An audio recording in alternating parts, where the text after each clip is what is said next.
उसका जो आशिक होता है उसको फ़ोन करके बुलवाती है। तो रात में जो है ना उसका वो अपने शौहर का गला काट देती है। गला काट देती है मतलब गर्दन अलग नहीं करती, मतलब मर जाए वो, इस तरह काट देती है वो। अस्सलाम वालेकुम दोस्तों, कैसे हैं आप लोग? अल्लाह ताला आप लोगों को खुश रखे, आबाद रखे मेरा मालिक। दोस्तों आज मेरे पास दो कहानियाँ हैं, और कहानियाँ नहीं, बिल्कुल रियल वाक़यात हैं ये, और ये ज़्यादा पुराने नहीं हैं, 2021 के ये वाक़यात हैं, और ये बिल्कुल सच्चे हैं और 100% सच्चे हैं। और मैंने एक से नहीं कई लोगों से ये मैंने तहकीकात करी कि हाँ भाई जो मुझे पता चल रहा है क्या वो रियल है या फिर वो उनमें मिर्च मसाला डाल के मेरे पास बताया जा रहा है मुझे। मैंने जो आप लोगों को बताया था कि ये ड्रामे, ये जो टिकटॉक वगैरह जो भी ऐप हैं, इनका रिज़ल्ट क्या आता है वो आज आप लोगों की समझ में आएगा कि मैं क्यों बोलता हूँ ऐसे ड्रामों को, क्यों ऐसे ड्रामों के ख़िलाफ़ हूँ। कराची का एक वाक़या है, इलाके का मैं नाम नहीं लूँगा। तो बंदा था, वो ठेले पे कुछ बेचा करता था, तो वो हाथ से भी थोड़ा सा माजूर सर था। तो उसने शादी करी। शादी करने के बाद उसके 3-4 बच्चे हुए। उसकी एक बेटी जो थी वो 12 साल की थी तकरीबन, और उसकी बीवी को मोहब्बत हो गई किसी और से। देखें अब ये मोहब्बत हो रही है किससे, यानी कि तकरीबन अगर उसकी 12 साल की बेटी तो तकरीबन 30-35 साल की तो होगी तकरीबन वो लड़की, औरत। तो उसको एक मवाली टाइप बंदे से उसको मोहब्बत हो जाती है। यार ये अजीब ही मोहब्बत है, अजीब मोहब्बत देख नहीं रही किसी को भी, किसी से भी मोहब्बत हो रही है तो मोहब्बत हो जाती है। और भाई वो कि एक दिन आता है कि थोड़ी सी शौहर और बीवी में तू मैं सी हो जाती है। तो वो अपने शौहर को, अपने जो उसका जो आशिक होता है उसको फ़ोन करके बुलवाती है। तो रात में जो है ना उसका वो अपने शौहर का गला काट देती है। गला काट देती है मतलब गर्दन अलग नहीं करती, मतलब मर जाए वो, इस तरह काट देती है वो। तो उसकी जो बेटी थी वो उसने देख लिया कि मेरी माँ ने ये कर दिया है। तो वो फ़ौरन मोहल्ले में निकली, उन्होंने बता दिया सबको कि भाई मेरी माँ ने मेरे बाप का गला काट दिया। तो वो अपनी बेटी को लेके आई जल्दी से और उसको अपनी माँ के घर छोड़ के आ गई। तो पुलिस आई, पुलिस को बुलवा लिया मोहल्ले वालों ने। तो अच्छा, इससे पहले जो है ना मोहल्ले वाले वो बाहर चरपाई डाल के बैठ गए। तो क्योंकि वो उसकी माँ मना कर रही थी, नहीं ऐसा कुछ भी नहीं हुआ, ये बेवकूफ़ पागल हो गई है, गुस्से में है ये। तो क्या हो गया बे, रोशनी तेज़ कम हो रही है। तो अब वो काटने के बाद उसको हाथ पैर बांधने के बाद उसको लियाफ़ के अंदर लपेटा और चरपाई के नीचे उसको रख दिया, उसकी लाश को।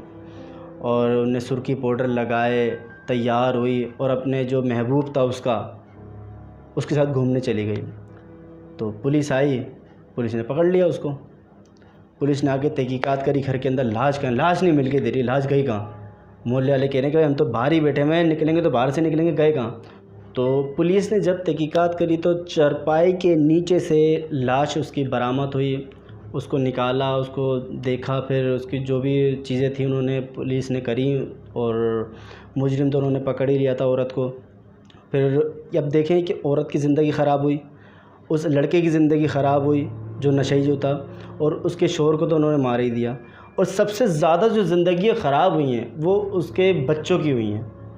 एक धब्बा लग गया कि माँ ने बाप को मारा, गला काट दिया किसी और के खातिर। अब आप ये देखें कि कोई मोहब्बत करता है, कोई भी मोहब्बत करता है, कोई किसी के झांसे में क्यों आ रहा है। एक ऐसी औरत से कोई मोहब्बत क्यों करेगा जो जिसके मनी मोहब्बत करते हैं, जो बेवाएँ होती हैं, जो तलाक़शुदा होती हैं, उनसे मोहब्बत करता है बंदा, अपना घर बसाता है बेवाओं से। हमारे सरकार दो सल्लल्लाहु अलैहि वसल्लम ने भी शादी करी, बड़ी उम्र से करी, अपने उनसे भी बड़ी थी वो जिनसे उन्होंने शादी करी, तो शादी कर सकते हैं, ऐसा कोई मसला नहीं। लेकिन किसी का घर ख़राब करके आप मोहब्बत का इजहार कर रहे हो तो आप सिर्फ अपने जिस्म की प्यास बुझा रहे हो, अपना जिस्म का मकसद पूरा कर रहे हो और कुछ भी नहीं कर रहे हो। लेकिन कुछ लोग होते हैं बेवकूफ़ और वो उनके झांसों में आ जाते हैं। ऐसे मर्द भी होते हैं, ऐसे औरतें भी होती हैं जो ऐसे लोगों के झांसों में आ जाती हैं। जैसे कि बड़ी उम्र का आदमी है लेकिन उसके पास पैसा है तो उनको लड़कियां जो है ना काबू करने की कोशिश करती हैं। इस तरह के कुछ वाक़यात होते रहते हैं। दोस्तों एक और जो वाक़या वो भी कराची का वाक़या है और 2021 का वाक़या है और बिल्कुल सच्चा वाक़या है ये, इसमें कोई झूठ नहीं है। मैं शॉर्टकट में कहानियाँ सुना रहा हूँ, ज़्यादा लंबी चौड़ी में बात नहीं करूँ ताकि आप बोर ना हों। उसमें हुआ कुछ यूँ कि लड़की बड़ी खूबसूरत सी थी, जवान थी, कुंवारी थी और उसको कोई पसंद करता था लेकिन वो उसको पसंद नहीं करती थी। उसने भी वालदा से कहा कि मुझे काम है और मुझे बाहर जाना है। तो उसकी वालदा ने कहा कि अभी मैं जा रही हूँ मार्केट, तो चाहो तो तुम मेरे साथ चल लो, नहीं तो फिर तुम बैठे रहो, जब मैं आऊँ तो फिर मेरे साथ चलना आप। तो वालदा उसकी चली गई। तो वो थोड़ी देर बाद, वालदा के जाने के बाद वो भी चली गई, जो उसको काम था उस काम से वो चली गई। अब हुआ कुछ यूँ कि वो तो चली गई, वहाँ पर रात हो गई, वो लड़की घर पे नहीं आई। सुबह हो गई, घर पे नहीं आई। उसके भाई ने कंप्लेन लिखवाई। कंप्लेन लिखवाने के बाद वो लाश उसकी मिली किसी जगह से, जगह वगैरह मुझे नहीं पता, उस जगह से उसकी लाश मिली। उसको उठाया, बुर्खा वगैरह उसने, अबाया जो पहना हुआ था, सब कुछ पहना हुआ था, लेकिन उसका जो चेहरा था उस चेहरे पे से नकाब हटाया हुआ था। और बाकी अल्लाह बेहतर जानता है उसके साथ क्या हुआ क्या नहीं हुआ। अब वो उसकी मैयत वगैरह की जो भी गुस्ल देना वगैरह जो भी करना था वो सब कुछ किया। तो एक लड़का जो है वो वहीं पर ही उन्हीं के टेंट के अंदर, यानी कि जो उस लड़के को पसंद करता था ना, उस लड़की को जो पसंद करता था, वही उनकी मैयत के अंदर झाड़ू भी लगा रहा है, दरियाँ बिछा रहा है, सारे काम वो कर रहा है उनके साथ। तो अब मेरे पास दो चीज़ें आई हैं। अब ये सही बात जो है वो पुलिस जानती है या उसका भाई वगैरह जानता है कि वो सिर्फ NIC से पकड़ा गया, वो लड़का जो उसका आशिक था। कत्ल उस लड़के ने करा था, उसने 3 गोलियां मारी थी उस लड़की को। अब बताया, ये पहली बार जो मुझे बताया गया कि NIC जो है वो उसी लाश के पास पड़ा हुआ था, क्योंकि उसके लड़के के हाथ के फिंगरप्रिंट थे, तो उस फिंगरप्रिंट से वो लड़का पकड़ा गया।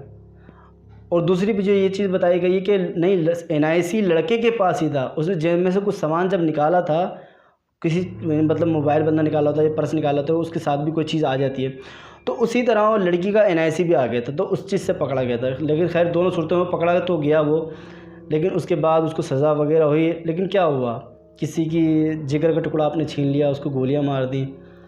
आपसे कोई मोहब्बत नहीं तो करता तो क्या मतलब है, आप किसी के भी नहीं होने दोगे उसको, आप गोली मार दोगे या उसकी इज़्ज़त ख़राब कर दोगे या उसको उठा के ले जाओगे, ऐसा तो नहीं होता। वो भी अल्लाह की मखलूक है, आप भी अल्लाह की मखलूक हैं। तो बस ये हमारे अंदर ये हवस का मादा जो है वो बढ़ता चला जा रहा है, इंसानियत हमारे अंदर से ख़त्म होती जा रही है। 14-14 साल के लड़के को मोहब्बत हो रही है। जब बंदे को पढ़ने का टाइम, अपना करियर बनाने का, अपने करियर पे फोकस करना है, उस 14 साल के बच्चे को मोहब्बत हो रही है, उसी में उसका दिल टूट रहा है, उसी में वो सैड सॉन्ग सुन रहा है कि मेरे दिल टूट गया और छोड़ के चली गई। तो 14-14 साल के लड़कों को आज मोहब्बत हो रही है।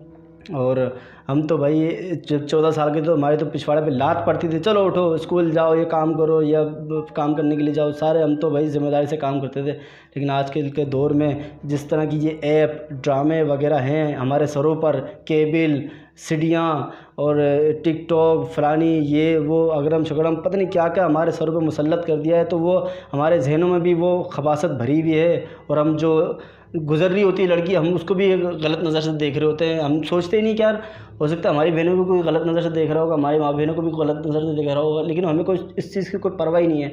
हम तो बस अपनी हवस मिटा रहे होते हैं आँखों की। बाज़ारों में चले आएँ या गली मोहल्ले में चले आएँ या किसी के घर चले आएँ या कोई हमें शादी में बुला ले, हम अपनी ठरक जो है वो दिमाग की, आँखों की, वो पूरी कर रहे होते हैं। तो अल्लाह ताला हम सबको हिदायत दे, आपको भी मुझे भी अल्लाह ताला आप लोगों को भी सलामत रखे, अच्छी सेहत तंदुरुस्ती अता फ़रमाए, और जो लोग जिसकी मदद करते हैं अल्लाह ताला उसको ढेरों खुशियाँ अता फ़रमाए। आमीन आमीन आमीन सुम्मा आमीन या रब्बुल आलमीन।